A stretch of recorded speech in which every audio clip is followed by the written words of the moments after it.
Itu penjual yang suka nimbun-nimbun barangnya itu keluarin barang semuanya. Jadi barang-barang di warehouse, di gudangnya semua dikeluarin. Karena harganya lagi bagus nih, jadi mereka harus jual. Nah, bahkan prakteknya itu kadang-kadang cabai yang belum matang sepenuhnya itu udah dijual. Welcome back to my YouTube channel. Jadi hari ini gue akan masuk ke topik support dan resistance untuk pemula. Gue akan mulai dengan sebuah cerita. Jadi suatu hari ada pedagang cabai di sebuah pasar induk. Nah, sehari-hari itu dia jual beli di pasar dan ada harga pasarannya. Di pasar induk itu ada banyak banget pedagang cabainya. Jadi biarpun ada harga pasarannya, tapi harganya itu bervariasi. Nah, hari Senin harga sekilonya itu 20.000. Hari Selasa kebetulan panennya banyak, lalu turun jadi 15.000. Nah, hari Rabu ya tiba-tiba ada chef ngehits ajarin gimana cara bikin sambal mata. Di-upload ke YouTube, followernya banyak, semua orang pada semangat beli. Dan hari ini kita akan bikin sambal mata. Singkat cerita, harga cabai naik jadi 25.000 di hari Rabu. Nah, lalu di hari Kamis, karena hype-nya itu cuma sehari, orang-orang pada beli kan kemarin kan. Lalu udah turun jadi harganya ke 20.000. Nah, hari Jumat, ibu-ibu pada beli cabai nih, ngestok buat weekend, mau masak gitu. Demand-nya naik, lalu harganya naik lagi ke 25.000. Nah, hari Sabtu, supply-nya itu makin banyak. Ya karena harganya udah lumayan mahal kan, jadi stok-stok orang-orang yang udah simpen tuh pada dijualin semua. Jadi harganya turun lagi ke 20.000.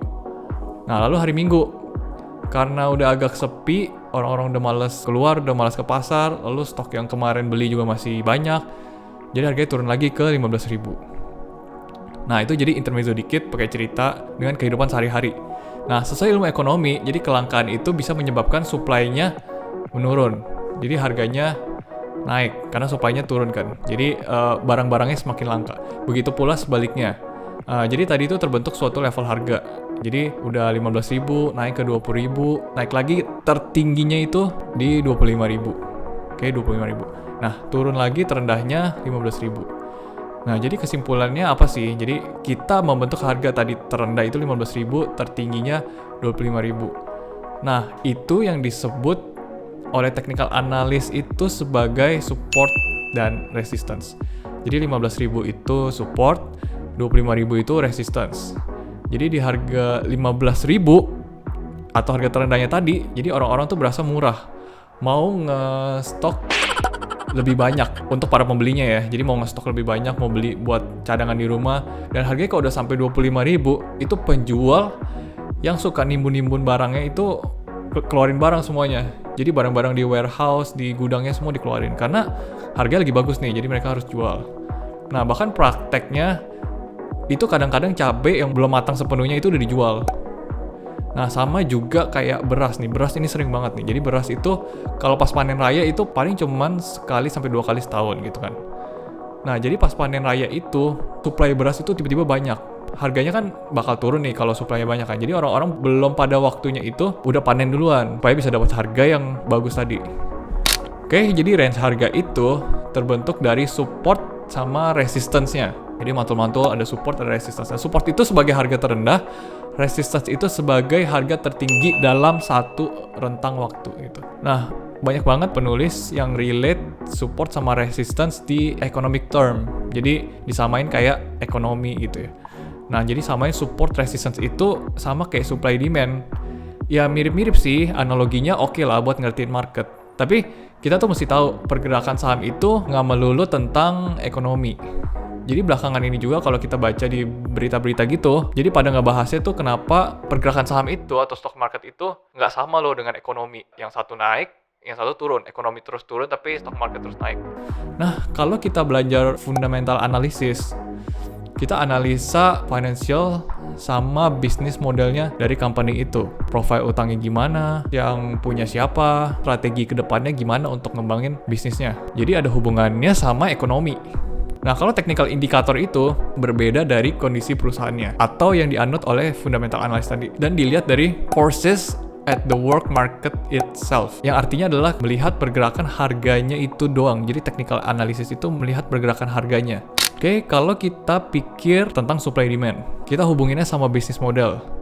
Gimana harga itu terbentuk kalau adanya supply dan demand dari produk yang dijual. Jadi kalau demand itu membuat banyak harga naik. Nah, kalau demandnya soft itu harganya juga akan turun gitu. Jadi kalau demandnya ya orang biasa-biasa aja gitu, nggak memperebutkan nih barang, nggak trending, demandnya biasa-biasa aja ya, harganya cenderung akan turun. Nah, kalau di stock market itu kita belajar banyak different forces. Itu artinya banyak variabel-variabel yang kita harus lihat juga. Nah, harga saham itu kadang nggak berhubungan sama sales atau profit dari company-nya. Terkadang loh ya, nggak sepenuhnya relatable. Jadi banyak variabel penyebab harga itu bergerak.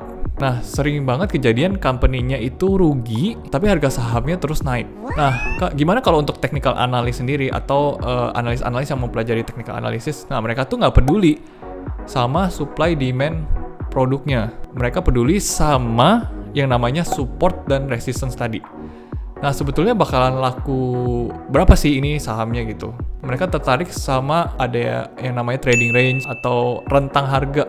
Yang dulu, yang sekarang, lalu range geraknya itu berapa, di berapa aja gitu.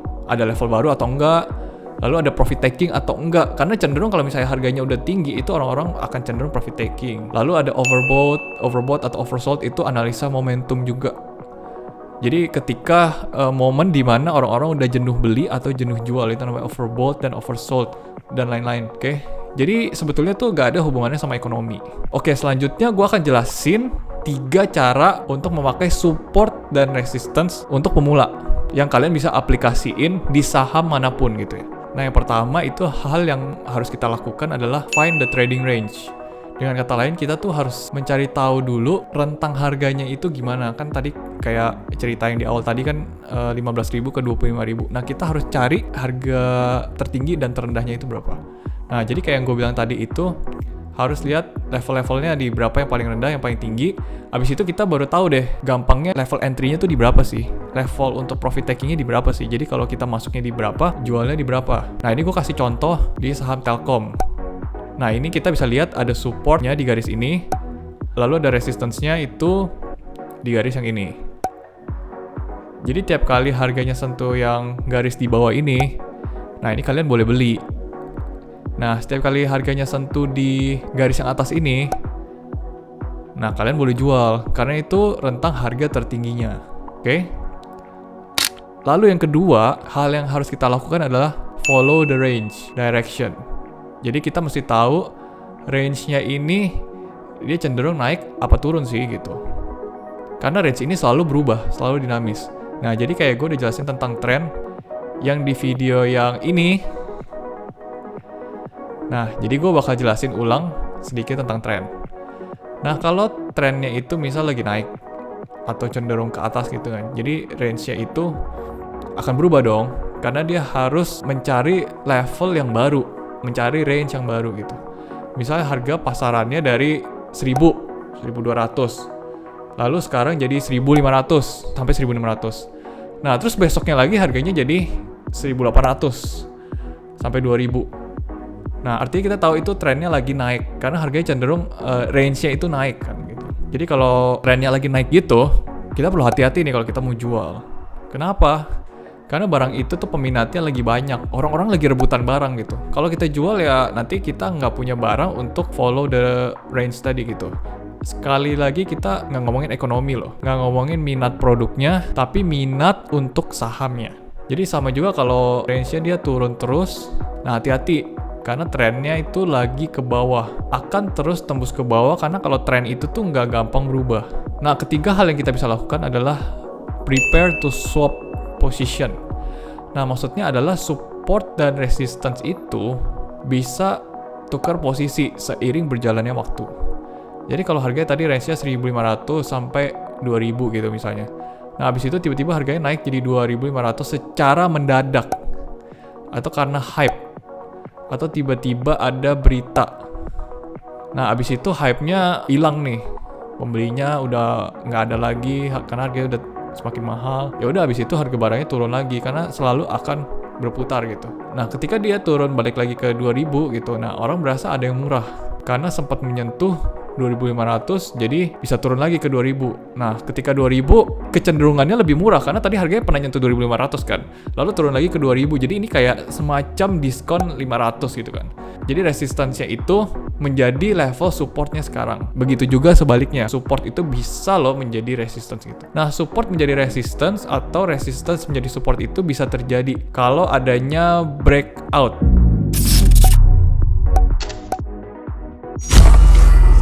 Nah, jadi let's say sekarang harga udah mencapai level tertingginya. Lalu dia turun sebentar karena ada banyak yang jualan, lalu naik lagi ke level tertingginya dan bahkan lebih mahal dari level itu gitu. Nah, itu namanya terjadilah breakout.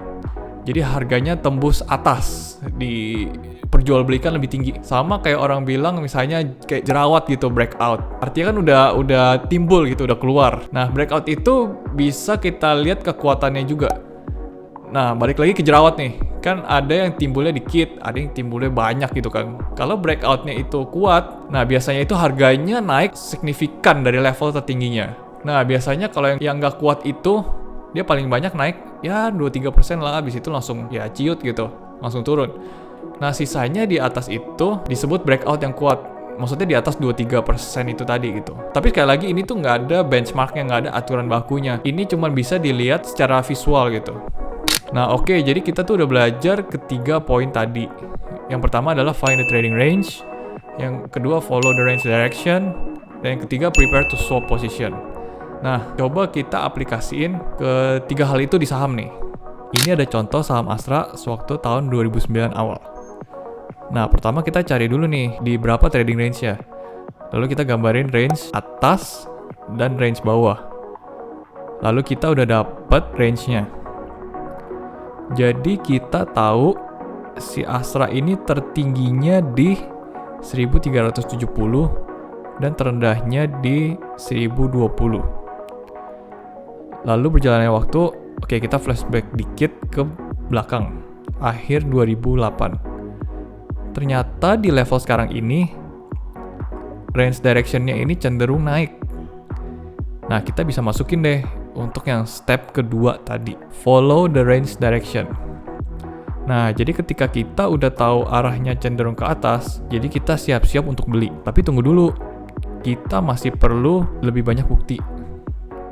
Kita tunggu berjalan ke bulan Maret, bulan April, dan ternyata kuat nih. Emang arahnya masih ke atas. Jadi kita makin yakin untuk siap-siap buat beli. Nah, tapi di level mana sih bagusnya kita buat beli? Masuklah ke nomor 3. Ingat nggak kalau nantinya support sama resistance itu bisa tukeran posisi. Nah, yang terbaik adalah ketika mereka bertukar posisi dan resistance itu jadi support dan kita menunggu di supportnya atau di harga terendahnya. Jadi resistance yang sudah ditembus, kita bisa gambar sebagai potensial supportnya. Nah, contoh di dekat garis ini pas bulan April, hampir menyentuh garis ini. Di sini juga ada pas bulan Mei. Nah, di sini juga ada pas bulan Juni. Juli juga ada, Agustus juga ada. Jadi selama directionnya itu jelas, harga akan selalu mengalami koreksi turun di tengah kenaikan. Jadi selalu sabar dalam ambil posisi, nggak perlu buru-buru, karena peluang selalu ada kapanpun. Oke, jadi ini 3 hal yang bisa gue sharing hari ini. Nah, jangan lupa untuk dipraktekin di rumah untuk ketiga hal ini. Nah, ketiga hal ini tuh jadi kalian bisa praktekin di saham apapun. Kan tadi udah gue kasih contoh di saham Astra. Jadi semoga apa yang gue sharingin ini bisa berguna untuk kalian semua. Dan jangan lupa untuk dipraktekin segera. Siapa tahu untuk hari Senin nanti, jadi kalian bisa ketemu saham-saham yang bagus dan yang menarik untuk dibeli. Oke, jadi thank you semuanya yang buat yang udah nonton.